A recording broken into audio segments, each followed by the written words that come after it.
তার ব্যক্তিগত জীবন নিয়ে জল খোলা হয়েছে বিস্তর। এবার তার নামে পড়ল নিখোঁজ পোস্টার। সে কথা কানে পৌঁছতেই তিনি বলে উঠলেন, এই তো আমি।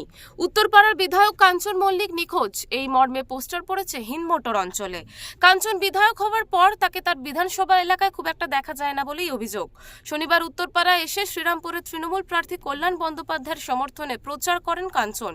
পোস্টার প্রসঙ্গে তিনি বলেন, এই তো আমি। গতকাল কোন্নগরে কল্যাণদার প্রচার কে করলো? বিধায়কের অফিস আছে, সেখানে কে বসেছিল? বিজেপি ঘামাচিকে কার্বঙ্কল বানাচ্ছে বলেও কটাক্ষ করেন তৃণমূল বিধায়ক। আমি তাকেই জিজ্ঞেস করতে চাই, তাহলে এটাকে এই যে আজকে মানে 2 নম্বর ওয়ার্ডে যে সবাই মিলে দাঁড়িয়ে দেওয়াল লিখছি, তাহলে আমি কে? আমি তো ভূত নই। গতকাল পূর্ণনগরে দেওয়াল লিখলো কে? আজকে আমি অফিসেও, আমাদের মাখলার অফিস, এরপরে আমি যাব পূর্ণনগরের অফিস, ওইখানের পর আবার ওদের কর্মীদের সঙ্গে আমি দেওয়াল লিখানে যাব। তাহলে আমি কোথায়? আমি কে? তাহলে এমএলএ তহবিল থেকে যে কাজগুলো হচ্ছে সেগুলো কীভাবে হচ্ছে?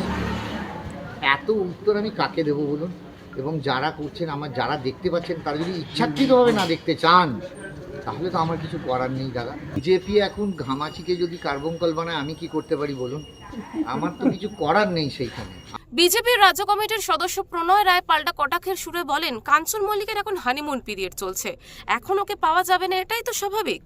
দেখুন, এই পোস্টার কালচার সম্পূর্ণরূপে তৃণমূলেরই কোনো গোষ্ঠী এগুলো করেছে, এটা ওরা প্রায় করে থাকে। আর দ্বিতীয় হচ্ছে, দেখুন, কাঞ্চন মল্লিককে নিয়ে কেন এত আলোচনা হচ্ছে আমি বুঝতে পারি না। কারণ এখন তো ওনার হানিমুন পিরিয়ড চলছে। এতদিন লুকিয়ে চুরিয়ে কোথাও করতেন, এখন প্রকাশ্যে করবেন, কারণ তৃতীয়বার বিয়ে করেছেন। তো কাঞ্চন মল্লিককে কিছুদিন পাওয়া যাবে না, এটাই স্বাভাবিক। লোকসভা ভোটের মুখে এহেন রাজনৈতিক আকছা-আকছিতে সরগরম শ্রীরামপুর। কে লাগালো পোস্টার? এখন এই প্রশ্নের উত্তরই খুঁজছেন এলাকার মানুষ। হুগলি থেকে সুনন্দা দত্তের রিপোর্ট, ওঙ্কার বাংলা।